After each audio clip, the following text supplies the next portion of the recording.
이번에는 전문가 눈에 띈 특징주 한번 살펴볼게요. 고박사 전문가께서 이원 컴포텍 가지고 오셨습니다. 자, 이 종목이요. 역시 시장은 빠져도 강한 종목은 싹 상승한다는 뜻을 알 것 같아요. 22.66%나 급등하면서 마감을 했고요. 장중한 때 3,770원까지 올라섰습니다. 일봉 보니까요. 더욱더 놀라운데요. 이게 쭉쭉쭉쭉 언제 이렇게 쭉쭉쭉쭉 소리 소문 없이 올라갔대요. 잘 올라가고 있습니다. 이 종목 진단 좀 해주세요. 네, 오늘 특징주로서 뭐 제약바이오도 있고 이원 컴포텍도 있고 제가 오늘 이원 컴포텍이라는 종목을 좀 준비를 했는데 이 종목을 보면서 우리 투자자분들께 좀 드리고 싶은 말씀이 있어서 좀 준비를 했습니다. 일단은 이원 컴포텍 보면서 아마 가장 처음 느끼셨던 감정은 와, 정말 잘 간다. 정말 잘 간다. 추세 정말 좋다. 방향성 좋다. 와, 이거 내가 이때 샀어야 되는데 라는 생각이 좀 드실 거고 바닥권에서 좀 2배 이상 지금 상승이 좀 나와주고 있는데 제가 오늘 이원 컴포텍을 진짜로 들고 온 이유는 따로 있습니다. 이 종목의 과거 주가 흐름을 한번 좀 보도록 할게요. 일전에 과거 2017년도 보게 되면은 주가 자체가 최고가 4,930원에 형성되어 있고 그다음에 주가가 지속적으로 흐르죠. 지속적으로 많이 하락을 하고 뭐 횡보 왔다 갔다 횡보도 하고 주가가 이제 굉장히 많이 흘러주는데 이 자리에서 바닥권까지만 하더라도 굉장히 큰 낙폭을 기록한 걸로 볼 수가 있어요. 이 자리에서만 샀다 하더라도 거의 마이너스 50% 이상의 하락을 좀 지켜줬는데 우리 투자자분들이 바닥주를 매매하고 싶어 하시는 분들이 상당히 많습니다. 근데 사실은 이 바닥에서 뭐 유상증자라든지 악재가 뜨는 경우가 상당히 많기 때문에 그냥 주가가 바닥권에 빠져 있다고 해가지고 이런 종목을 사는 것이 아니라 이런 식으로 어느 정도 시그널이 나와줘야 된다는 사실을 조금 보여드리고 싶어서 이원 컴포텍 들고 왔어요. 일단 큰 폭으로 보면은 굉장히 큰 과대낙폭인데 이 멀리서 보게 되더라도 이 튀어나온 거래량을 지금 보실 수가 있을 거예요. 그러면서 어느 순간 지금 장기 평선을 뚫어주고 골든 크로스로서 추세를 전환하는 그런 모습을 볼 수가 있다. 이걸 좀 볼 수가 있다라고 좀 말씀을 드리겠고 바닥을 잡아주는 시그널로서 원바닥, 투바닥 이후에 급등이 나와주는 모습, 급등이 나와줬을 때마다 어떻게 되죠? 거래량이 동반되는 모습. 이렇게 바닥권에서도 어느 정도 시그널이 터져준 이후에 급등을 한다는 모습을 확인하실 수가 있다는 거예요. 그러니까 일전에도 주가는 굉장히 큰 폭으로 빠져 있었지만은 이 종목이 바닥에서 대량 거래량이 터져주고 쌍바닥을 잡아주고 그 다음부터 시세가 터지는 모습을 우리 투자자분들이 아실 수가 있다는 겁니다. 그러니까 그냥 올라간다가 아니라 그냥 바닥에 있는 종목을 산다 이게 아니라 바닥권에서 어떠한 종목을 사야 되는지 굉장히 질문들을 좀 많이 해주셨기 때문에 우리 투자자분들이 만약에 낙폭이 과대된 종목을 매매하실 거면은 바닥에서부터 어느 정도 바닥을 잡아주고 그렇게 매집이 들어와주는 시그널을 한 번쯤은 포착하는 방법을 좀 공부를 해보시고 제가 말씀드렸지만 쌍바닥 잡아주고 거래량 터졌다 말씀드렸죠. 이러한 종목들이 올라간다. 여러분 투자자분들 찾아보시면 아시겠지만 큰 이슈가 있어서 올라간 종목은 아닙니다. 바닥 잡아주고 매집 이후에 수급으로서 올리는 그러한 종목이거든요. 이러한 종목들 충분히 많다.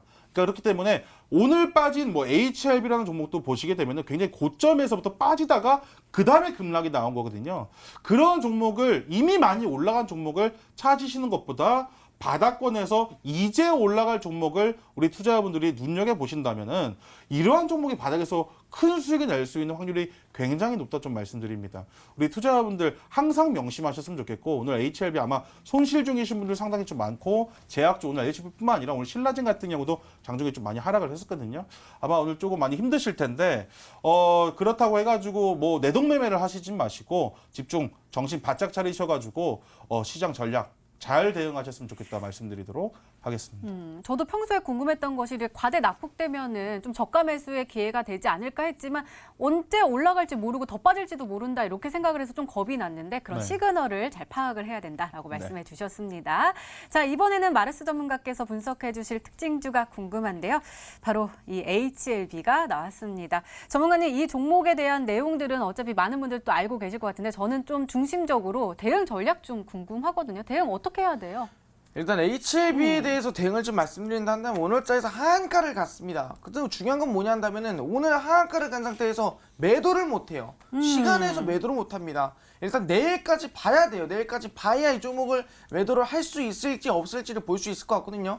근데 중요한 게 뭐냐 한다면은 이 제약바이오 종목을 지금은 찍을 때가 아니라고 몇 번이고 말씀드렸습니다. 왜 그러냐 한다면은 2019년도 초에 JP모건 컨퍼런스 있었죠. 그 이후에 3월 말에 AACR 있었습니다. 그리고 5월 말에 ASCO 있었고요. ASCO 끝나고 바이오 USA까지. 그러니까 제약바이오 이슈 중에 가장 큰 이슈라고 한다는 거는 이미 다 지나간 상태예요. 6월 초까지 해서 다 끝났습니다.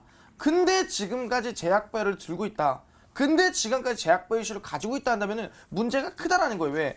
GL팜텍이라는 종목을 보겠습니다.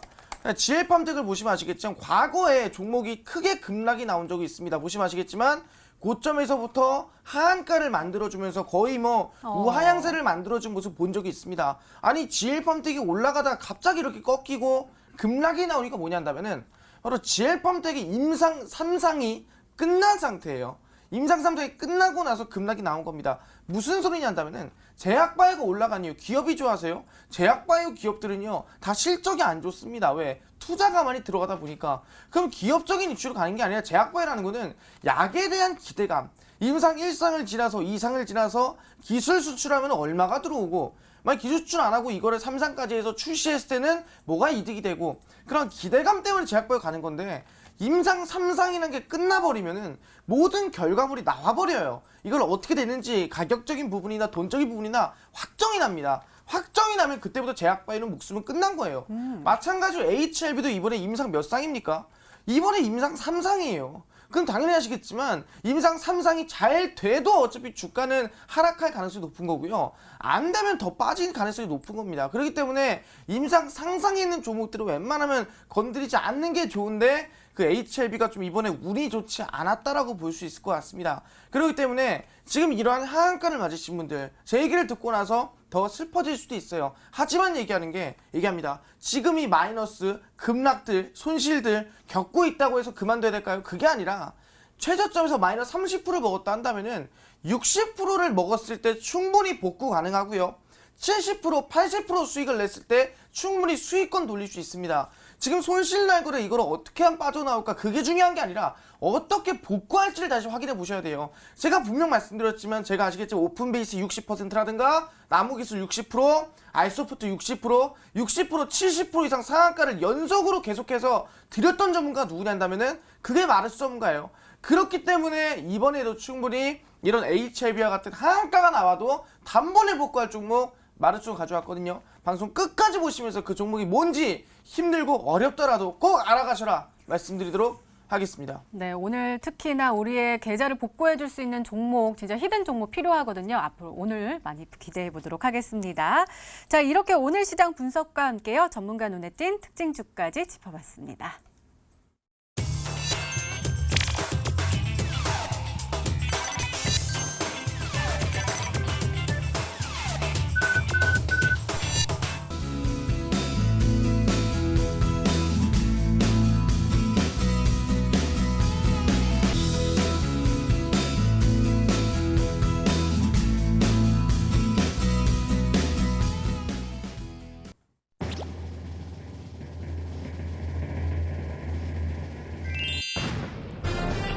역시 보안이 뚫렸습니다. 드림 시큐리티 우리 가격 전략 좀 세워주세요. 네, 드림 시큐리티 오늘 맞추신 분들 저희 마지막 방송인데 좀 축하드린다고 좀 힌트를 좀 쉽게 일부러 좀 들고 왔습니다. 오늘 맞추시는 재미가 있으셨을지 모르겠네요. 오늘 드림 시큐리티라는 종목을 들고 왔는데 가장 크게 그 요번에 잘 아셔야 됐던 게 삼성전자 지금 주가 굉장히 많이 상승을 하고 있지 않습니까? 근데 삼성전자 스마트폰 관련된 종목이 처음에 이슈가 바로 붙었던 게 바로 이 보안 관련된 종목이에요. 뭐 시스템적인 거라든지 그런 것들이 먼저 급등이 좀 나와줄 줄 알았는데 이 보안 관련된 종목이 바로 급등이 좀 나와줬거든요. 그와 관련된 종목이기도 하고 최근에 이제 블록체인 관련된 삼성 SDS 관련된 블록체인 기반 그런 종목이라고 보시면 될 것 같습니다. 가장 중요한 거는 우리 투자자분들께 손절가라고 좀 말씀을 좀 드리고 싶어요. 손절가부터 말씀드리겠습니다. 손절가. 왜냐하면 시장 자체가 좀 안 좋기 때문에 시장의 급락 여파로 종목이 같이 밀릴 수 있는 확률이 굉장히 높기 때문에 손절가부터 좀 잡아드리겠습니다. 손절가 4,080원 라인대 좀 잡아드릴 테니까 이 11선 라인대를 제가 기준으로 좀 정한 거거든요. 만약에 드림 시큐리티가 11선을 이탈하게 된다 하면 손절을 하셔도 되겠다라고 좀 말씀을 드리겠고, 목표가는 단기적인 목표가부터 설정을 좀 해드리겠습니다. 단기적인 목표가 5,200원 라인대, 추가적인 상승이 나온다면 6,000원까지도 볼 수 있는 그러한 종목입니다. 이 종목을 뭐 스윙적인 종목으로 들고 왔기보다도 저 같은 경우는 단타 매매를 하는 측면에서 이 종목을 좀 들고 나왔기 때문에 급등 시에는 뭐 그렇게 큰 수익을 바라지 않더라도 확정 수익을 내는 지금 시장이거든요. 확정 수익을 꼭 내시면서 가셨으면 좋겠다 말씀드리도록 하겠습니다. 네.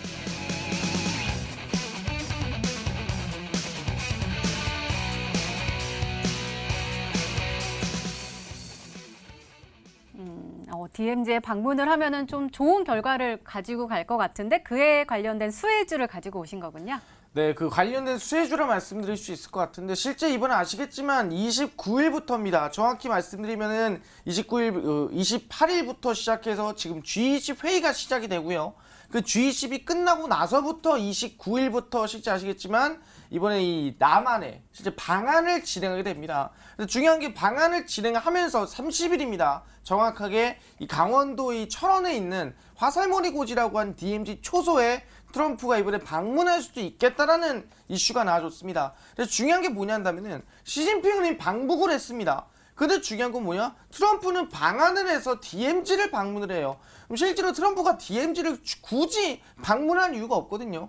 그럼 얘기하는 게 이번에 많은 사람들이 G20 미중 정상회담에서 아니 미중 무역 전쟁만 해소되는 거 아니냐, 어느 정도 그것만 좀 괜찮아지는 거 아니냐라고 생각하면 많겠지만 결론적으로 본다면 지금 먼저 해결돼야 되는 건요.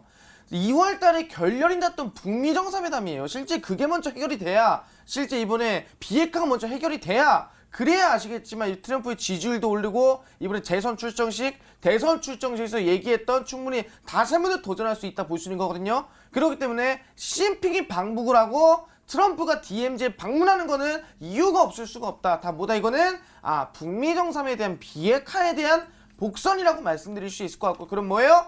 남북 경협주가 이제 슬슬 급등세가 나오지 않을까 말씀드릴 수 있겠습니다. 네, 남북 경협주 중에서 한 종목을 가지고 오신 것 같은데요. 두 번째 힌트 바로 열어볼게요. 마르스 전문가님의 두 번째 힌트입니다.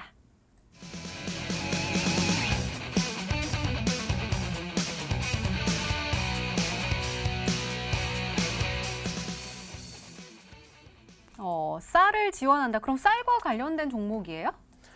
네, 이제 쌀과 관련된 종목이라고 좀 하기 좀 뭐한 게 뭐냐면은 일단은 지금 북한이 지금 영양실조가 굉장히 심합니다. 지금 10년, 정말 10년 동안에 봤을 때 가장 최악의 상태가 지금의 북한 상태라고 말씀드릴 수 있을 것 같습니다. 그래서 본다 한다면 중요한 게 뭐냐 한다면은 이번에 실질적으로 이 북한의 인구의 40%, 대략 몇 명이냐, 1,100만 명쯤 돼요. 1,100만 명이면 대략 뭐 서울 인구보다 좀 안 되지만 거의 그 정도쯤 보면 될 것 같아요. 그 1,100만 명이 싹 다 영양실조예요. 인구의 반절은 지금 밥을 못 먹고요. 인구의 반절은 영양실조에 걸려서 지금 최악의 상태가 지금 북한의 상태라 말씀드릴 수 있을 것 같습니다. 지금 가뭄에 이어서 홍수까지 나와주고 있고요. 실제로 미국의 이 대북 제재로 인해서 들어올 수 있는 비료라든가 들어올 수 있을 만한 뭐 농기계라든가 이게 못 들어오고 있습니다. 그러다 보니까 가뭄 홍수에 이어서 할 수 있는 어느 정도라도 조금이라도 이 농사를 지을 수 있는 가능성조차도 대북 제재로 막아놓은 상태예요. 그러니까 지금 쌀도 없죠, 밀도 없죠, 뭐 아무것도 없습니다. 북한이 그 정도로 심각해요. 그래서 이번에 우리 남한 정부가 대략 쌀에 대해서 5만 톤 정도 대략 투자금 본다는 대략 1,300억을 들여서 이번에 대북 지원을 한다는 이슈가 나와줬습니다. 중요한 게 뭐냐 한다면 원래 어느 나라를 정복하거나 어느 나라를 들어가게 됐을 때 그 지역을 우리가 지배를 하게 됐을 때 가장 먼저 짓는 게 뭐냐 한다면은 도로가 아닙니다. 철도가 아닙니다. 뭐예요? 농사를 지을 수 있는 공장을 먼저 지어요. 왜? 의식주 중에 제일 중요한 식이거든요. 먹어야 됩니다. 먹지 않으면 아무것도 할 수 없습니다. 그렇기 때문에 지금 우리가 북미 정상에 대한 비핵화 얘기 나오고 남한과 북한이 만난다 한다면 가장 먼저 해야 될 거, 가장 이슈가 될 거, 가장 먼저 급등이 나올 것보다 농업 관련 종목이 가장 먼저 상한가 급등이 나올 것 같다 말씀드리도록 하겠습니다. 네, 그러게요. 인도주의적인 관점에서 꼭 필요한 지원이 아닐까 싶고 또 꼭 필요한 종목이 아닐까 싶은데요. 자, 그럼 고박사 전문가님, 고 박사 전문가님 아실 것 같아요. 지금 눈빛으로 저한테 알고 있어라고 보내주셨는데 혹시 알고 계세요? 아니 저는 이제 종목에 대한 생각보다도 네. 우리나라 먹을 것도 없는데 왜 북한에 갖다 주냐 하시는 분들도 있을까봐 제가 이거 추가적인 설명을 좀 드리고 네네네네. 싶어가지고 우리나라에 지금 쌀이 굉장히 많다라고 볼 수가 있을 것 같아요. 보통 이제 적정 재고량 수준이 한 70에서 80만 톤 정도가 이제 적정 재고를 항상 보유를 하고 있는데 지금 120만 톤이 넘었거든요. 그래서 5만 ton 주지 말고 한 좀 더 주지 왜 5만 톤밖에 안 주냐라는 생각이 좀 들고 그렇기 때문에 좀 더 많이 줬으면 좋겠고 앞으로 이런 그 지원을 통해 가지고 많은 또 협력이 좀 이루어졌으면 좋겠다라고 좀 말씀드리겠습니다. 오늘 그 남북 그 경협축에도 이 쌀과 관련된 종목, 이 지원 관련된 종목이 대표적인 종목이 조비라는 종목이 있을 것 같아요. 차트를 한번 보도록 하겠습니다. 일전에 이 조비라는 종목도 대북 지원 사업이 나오기 전에는 이제 10,000원대라는 그 주가를 형성을 하다가 그 이슈가 나왔을 때 4만 원까지 상승을 한 아주 그 급등폭이 굉장히 센 종목이 이 조비라는 종목인데 이 대표적으로 이 조비 경농 뭐 여러 가지 종목이 있지만 오늘 조비라는 종목을 들고 나온 것이 아닌가. 이 수산중공업이라는 종목도 있는데 같이 차트를 한번 봐볼까요? 오늘 수산중공업이라는 종목을 들고 나오셨을 수도 있겠다라는 생각이 듭니다. 바닥권에 있는 종목을 지금 바닥에서 이게 틀어 담아야 된다라고 말씀을 하셨기 때문에 지금 이 수산중공업이 좀 더 유력할 수도 있을 것 같아요. 지금 이 종목은 일전에 상승했던 그 자리까지 내려왔기 때문에 다시 한번 지금 바닥을 잡아주고 있기 때문에 지금 이 수산중공업 들고 온 것이 아닌가라고 한번 추측을 해보도록 하겠습니다. 네, 마지막 힌트까지 들어보면 종목명을 정확하게 알 수 있을까요? 마르스 전문가님의 세 번째 힌트입니다.